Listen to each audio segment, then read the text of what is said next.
Je me tiens devant l'inexprimable, l'amour plus grand que l'univers. Tu es Dieu, éternel et infini. Tu es Dieu, qu'aucun mot ne peut décrire. Mais j'essayerai encore.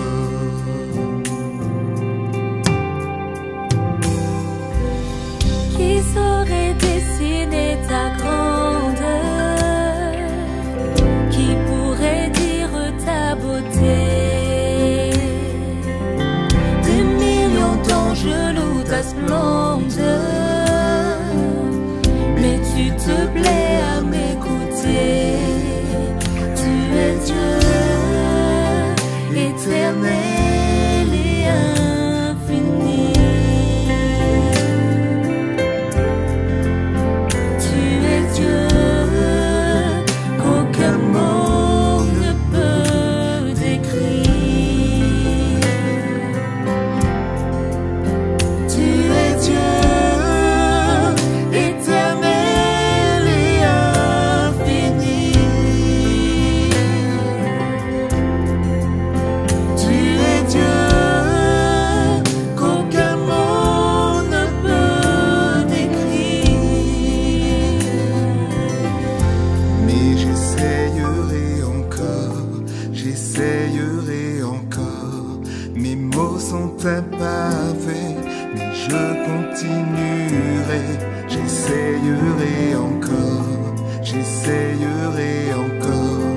Oui, pour l'éternité, nos chants vont résonner. J'essayerai encore, j'essayerai encore. Mes mots sont imparfaits, mais je continuerai. J'essayerai encore, j'essayerai encore. Oui, pour l'éternité, nos chants vont résonner. J'essayerai encore, j'essayerai encore. Mes mots sont imparfaits, mais je continuerai. J'essayerai encore, j'essayerai encore. Oui, pour l'éternité, nos chants vont résonner.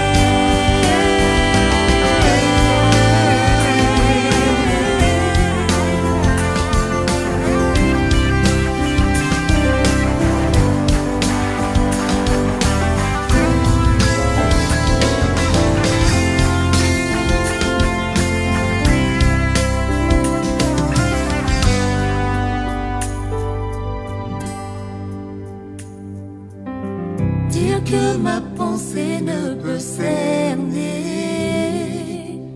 mes mots s'épuisent à te saisir. Mais quand je contemple ta beauté, mon cœur ne peut le contenir.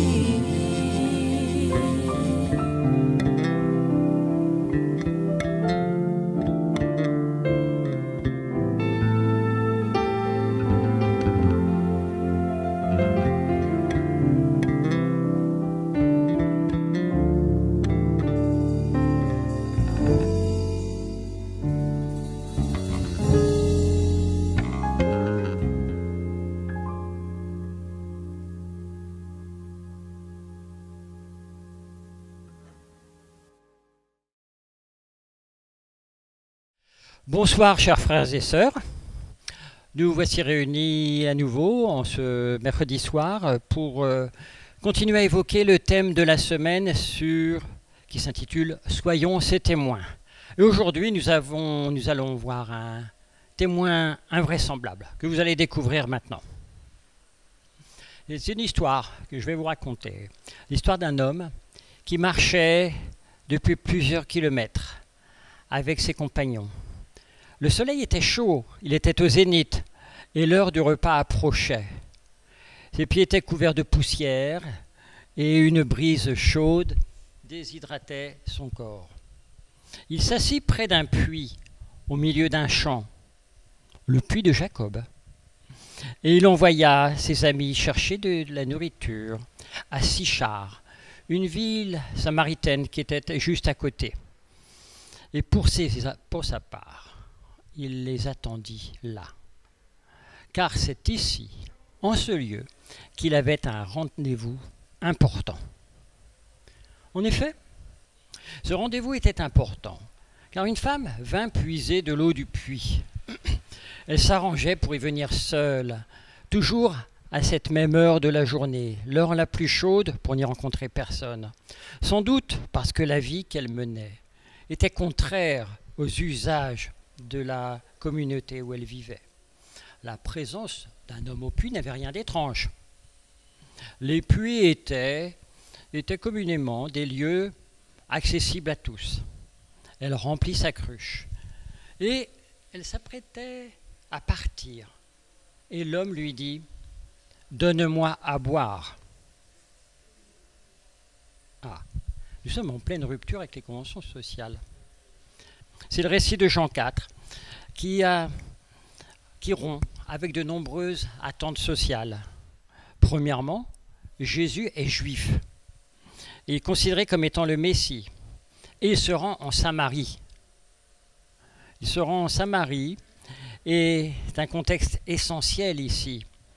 Le passage que nous lisons comporte 6 fois le mot Samarie ou Samaritaine en seulement 6 versets.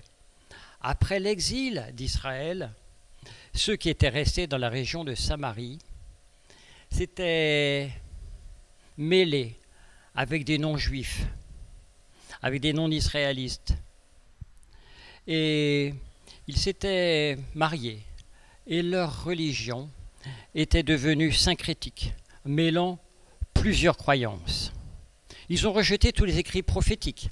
Ils ont aussi rejeté les écrits sur la sagesse, tels que Ecclésiaste, les Proverbes, Job, les Psaumes. Et ils gardaient simplement les 5 livres de Moïse. Ils adoraient Dieu dans un temple qu'ils avaient construit sur le mont Garizim. Le fossé entre les Juifs et les Samaritains s'est creusé encore plus quand les Juifs sont sortis de l'exil et qu'ils ont voulu reconstruire le temple. Les Samaritains ont voulu les aider et les Juifs ont refusé, ce qui a accru la différence entre leurs perceptions, qui a rendu les Samaritains les relations toujours hostiles entre les Samaritains et les Juifs. Et c'était à tel point que quand un Juif devait passer dans la région, il tâchait d'éviter la Samarie, de passer à côté, d'éviter complètement la région. Et il y a eu une deuxième rupture des conventions sociales lorsque Jésus a engagé la conversation avec une Samaritaine. Et pas n'importe laquelle. Cette Samaritaine, elle avait eu plusieurs maris et maintenant elle avait un amant dans sa vie. Troisièmement, le dialogue de Jésus avec cette Samaritaine montre clairement que cette rencontre n'était pas le fruit du hasard. Jésus attendait. Jésus recherchait cette femme. Et c'est à elle, entre toute personne, qu'il a révélé son identité de Messie. La conversation a commencé par une simple demande. « Donne-moi à boire » dans le verset 7. Le seul fait qu'un Juif lui parle a suffi à choquer la femme. La différence, c'est que cet homme lui demandait quelque chose. Elle a été totalement surprise et elle lui a répondu à l'emporte-pièce « Comment, toi qui es juif, me demandes-tu à boire, à moi qui suis une femme samaritaine ?» Et Jésus a ignoré cette référence à leur différence, à la division entre les Juifs et les Samaritains. Et il lui a répondu que c'est elle qui devait lui demander à boire. Il lui a répondu que c'est elle qui devait lui demander cette eau vivifiante. Et à plusieurs reprises, il l'a détourné des questions qu'elle voulait lui poser concernant la différence entre leurs deux peuples. Il a détourné ces questions, les blessures, sur les blessures du passé. Et il l'a amené à se préoccuper non pas des Juifs, des Samaritains, mais d'elle, de la soif de son âme, et puis pour lui montrer qu'il pouvait la satisfaire, cette soif. Et alors, elle a compris la sincérité de cette offre mystérieuse que Jésus lui faisait. Elle lui a demandé de lui donner de cette eau. Et de but en blanc, il lui a dit d'appeler son mari. Elle a voulu mettre fin à ces questions embarrassantes en lui disant qu'elle n'avait pas de mari. Et c'était vrai. Jésus le savait, puisqu'elle vivait actuellement avec un amant, un homme qui n'était pas son mari. Et Jésus, alors l'a surprise à nouveau, en lui faisant un court résumé de sa vie passée, et notamment de son histoire conjugale avec ses 5 maris précédents. Elle est interloquée, la femme samaritaine, et elle a reconnu que Jésus devait être un prophète. Et elle a souhaité éviter ce sujet scabreux. Elle a détourné cette conversation sur sa vie personnelle pour revenir au sujet des Samaritains par rapport aux Juifs.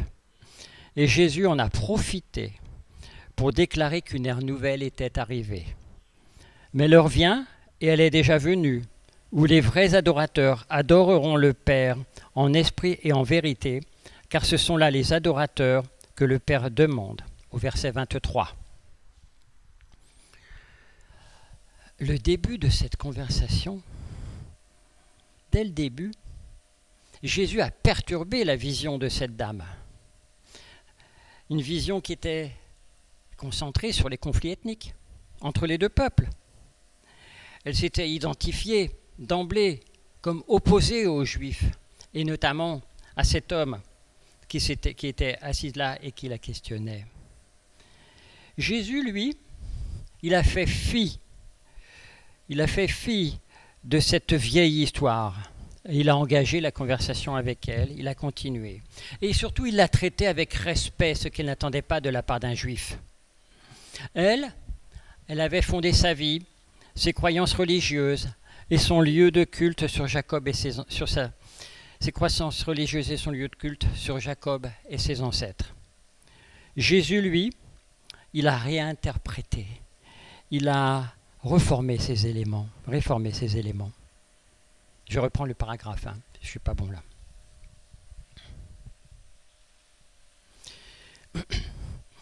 Dès le début de la conversation, Jésus a perturbé la vision de la femme samaritaine.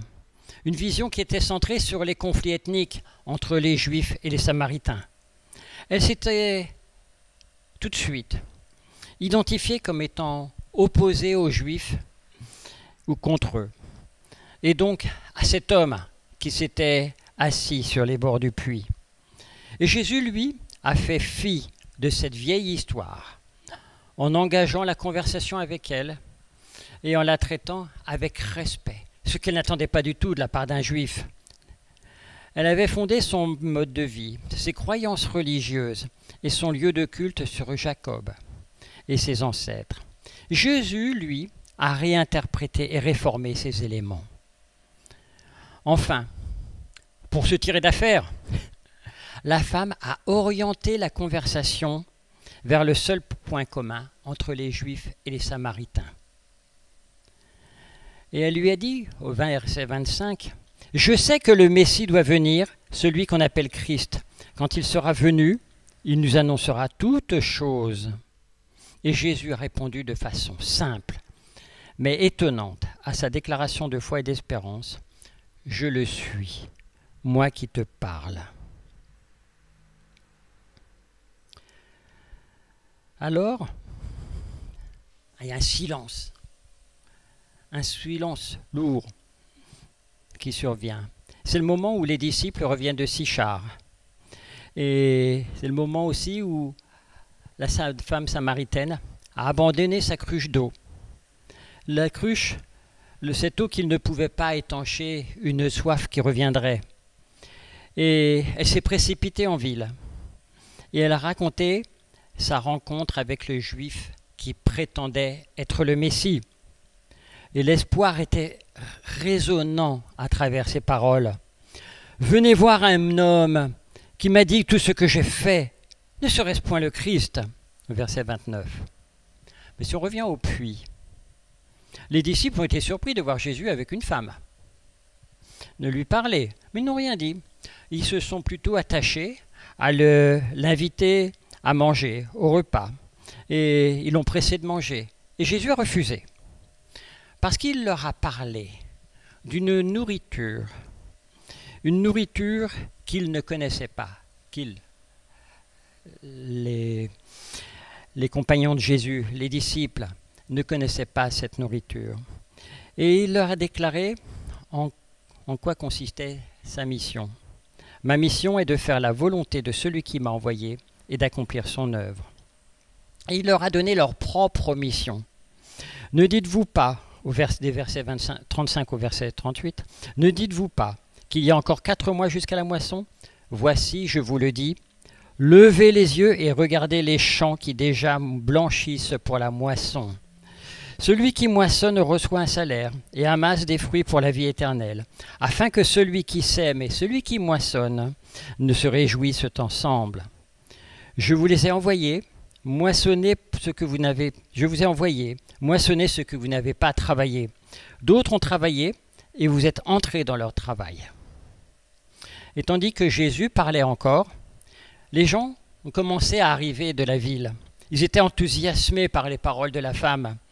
Elle n'avait pourtant pas de formation théologique approfondie. Sa compréhension de la religion avait été jusqu'à très peu de temps, il y a quelques instants, guidée par les traditions de son peuple. Mais sa rencontre avec Jésus avait rendu son témoignage efficace, au point de susciter l'intérêt de toute une ville, même si c'était une petite ville. Et l'illustration de Jésus, du semeur du moissonneur, auprès des disciples, s'est déroulée sous leurs yeux même. Ils ne se seraient pas attendus à ce que Sychar, cette petite ville, soit une ville digne de leur précieux temps, hormis le fait de faire leurs achats pour la nourriture. Et ils n'auraient pas non plus pensé qu'une femme menue serait à elle seule une missionnaire aussi efficace. Ellen White écrit, à propos de cet épisode, dès qu'elle eut trouvé le Sauveur, la Samaritaine lui apporta des âmes. Elle se montra animée d'un esprit missionnaire plus efficace que celui des disciples. Ceux-ci ne voyaient rien dans Samarie qui leur sembla un champ d'action favorable. Leur pensée était fixée sur une grande œuvre à accomplir dans l'avenir. Ils n'apercevaient pas, tout près d'eux, les champs mûrs pour les moissons. Grâce à une femme pour laquelle ils n'éprouvaient que du mépris, elle porta immédiatement la lumière aux gens de sa contrée. Et les Samaritains, alors que ce n'était pas prévu, Jésus n'était que de passage, ils ont invité Jésus dans leur ville. Et il y a passé 2 jours avec ses disciples. Et selon Jean, de son verset 39, les nombreux habitants de la ville ont cru en Jésus, grâce au témoignage de la femme. Mais après la visite de Jésus, ils furent encore plus nombreux à croire. Et ils ont dit à la femme, « Ce n'est plus à cause de ce que tu as dit que nous croyons, car nous l'avons entendu nous-mêmes, et nous savons qu'il est vraiment le Sauveur du monde. » Si Jésus ne pouvait pas déclarer ouvertement son identité de Messie en Israël, parmi les Juifs, en revanche, les Samaritains, eux, étaient prêts à recevoir cette information et à connaître son identité. Alors, nous allons parler ici de l'eau pour les assoiffés. Cette histoire s'est déroulée au bord du puits de Jacob.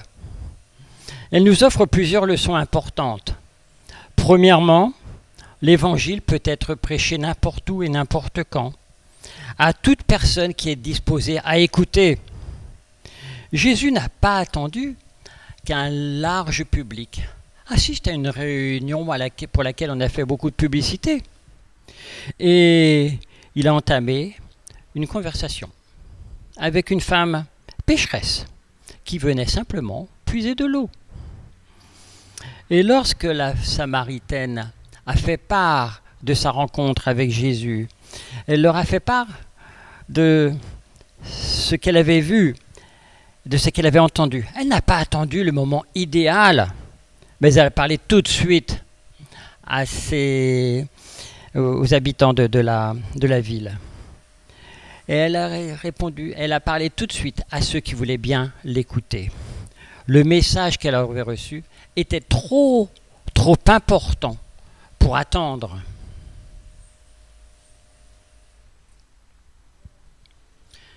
Deuxièmement, on ne doit jamais supposer que l'on sait qui est prêt ou n'est pas prêt à recevoir l'Évangile. On ne peut pas non plus prétendre que quelqu'un n'est pas digne de recevoir cet Évangile. Comme Jésus l'a expliqué dans ses nombreuses paraboles sur les semailles et la moisson, la semence de l'Évangile est jetée sur la bonne terre et de la mauvaise terre. L'ivraie peut pousser parmi le blé, mais un jour, c'est Dieu qui fera le tri des justes et des injustes. Et notre tâche, elle consiste simplement à semer et à moissonner. Et c'est Dieu qui va faire le reste. Au début de sa conversation avec la Samaritaine, Jésus a décrit l'eau qu'il offrait comme étant une source d'eau qui jaillira jusque dans la vie éternelle, au verset 14. En acceptant le Christ pour Messie, la Samaritaine est elle-même devenue une source d'eau vive. Celui qui a bu les eaux de la vie devient lui-même une source de vie. Dès qu'il a reçu, il commence à donner. La grâce du Christ dans une âme est comme une source dans le désert, donnant à ceux qui allaient périr le désir de boire des eaux de la vie.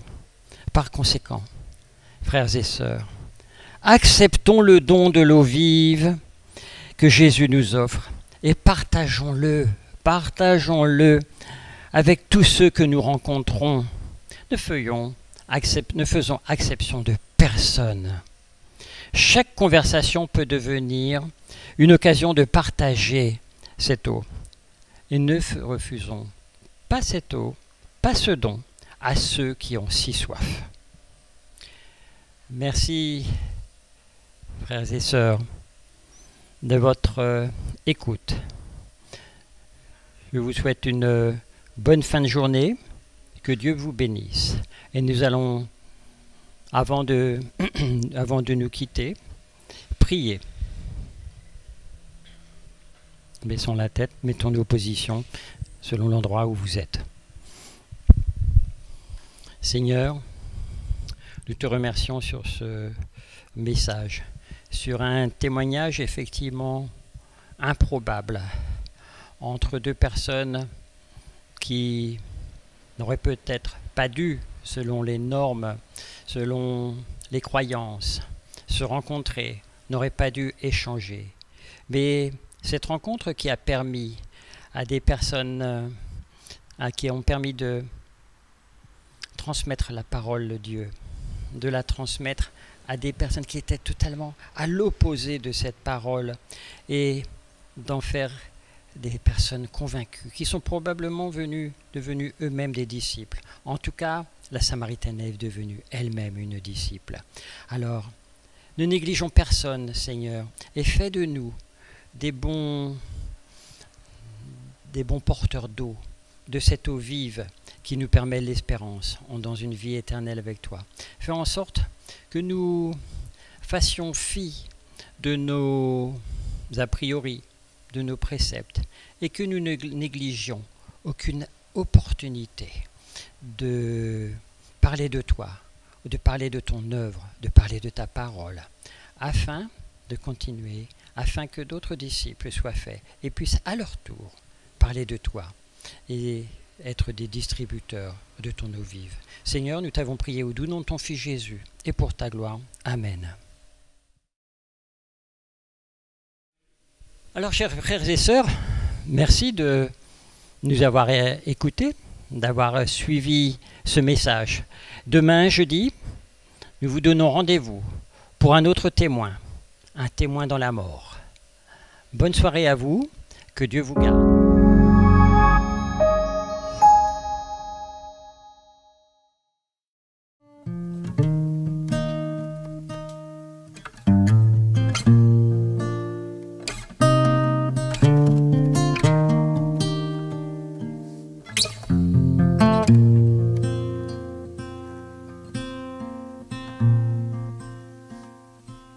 Il y a des batailles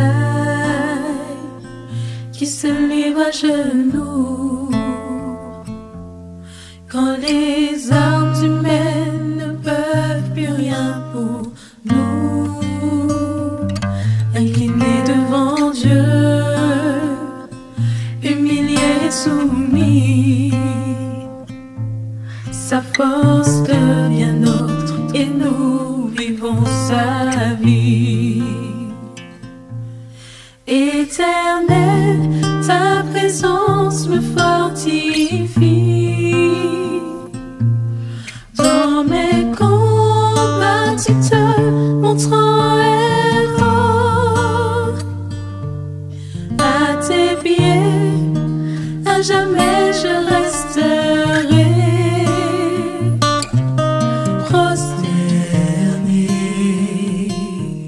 Je t'adore.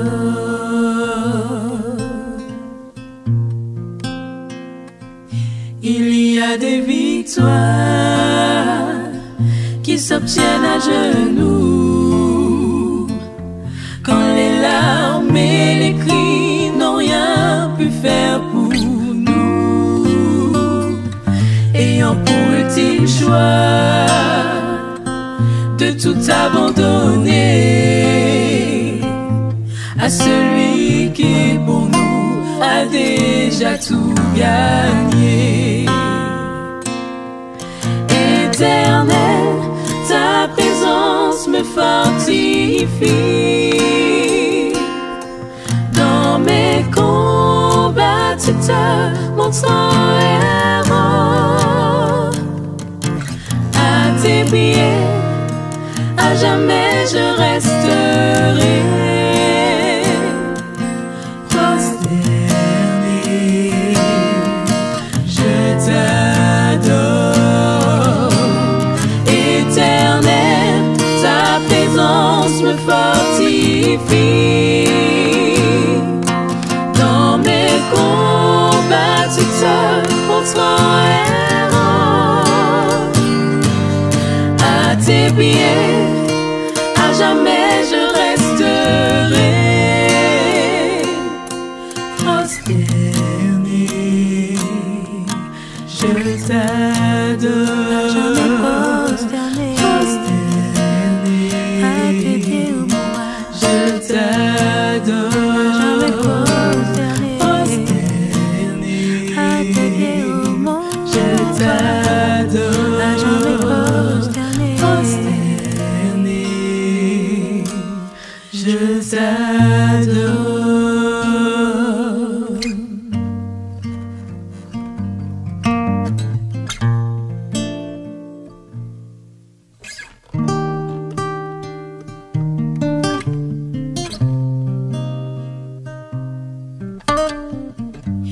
Non, jamais tout seul. Peu importe ce que tu vis aujourd'hui, ce que tu traverses, à travers ce chant, Dieu veut te dire, mon enfant, n'aie pas peur. Je suis là, tout près de toi. Et il n'y a pas longtemps, j'ai lu qu'il fallait prier, même si l'on ne ressentait pas le besoin. La Bible dit dans Jacques 4 au verset 8, « Approchez-vous de Dieu et il s'approchera de vous. » Alors mon ami, prends courage, ne baisse pas les bras, tu n'es pas seul. Et même si tu as le cœur brisé, même si tu n'en as pas envie, prie.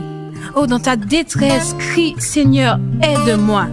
Il te répondra, oui, c'est au pied de Jésus que tu trouveras la réponse à tes questions.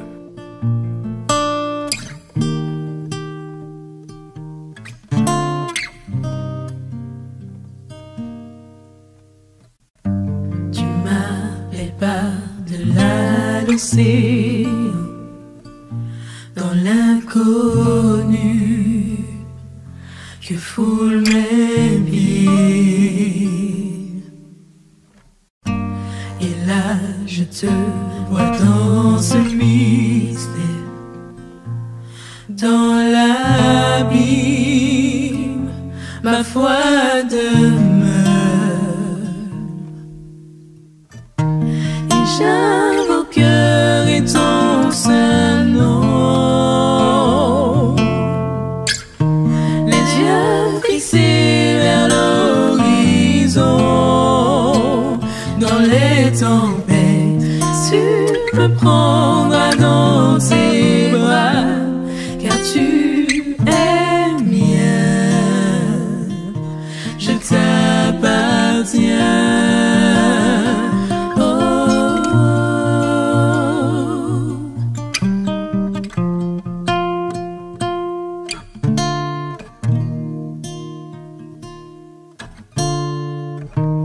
Saint-Esprit, dirige-moi dans les ténèbres.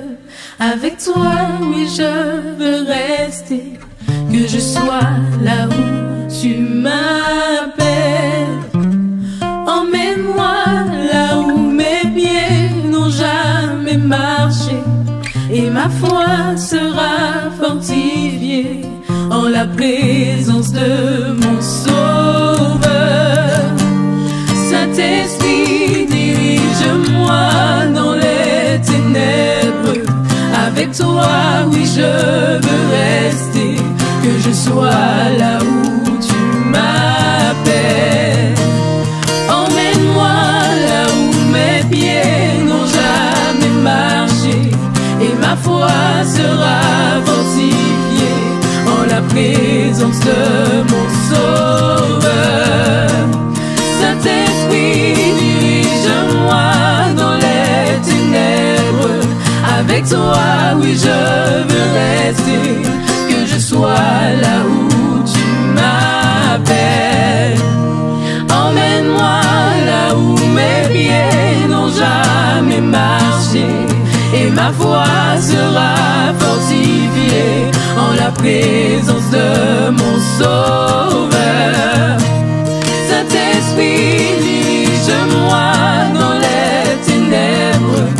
Avec toi, oui, je veux rester. Que je sois là où tu m'appelles. Emmène-moi là où mes pieds n'ont jamais marché.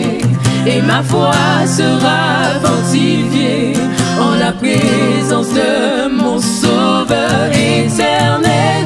Ta présence me fortifie. Dans mes combats, tu t'as montré à tes pieds, à jamais je resterai prosterné. Je t'adore, éternel, ta présence me fortifie. Dans mes combats, tu t'as montré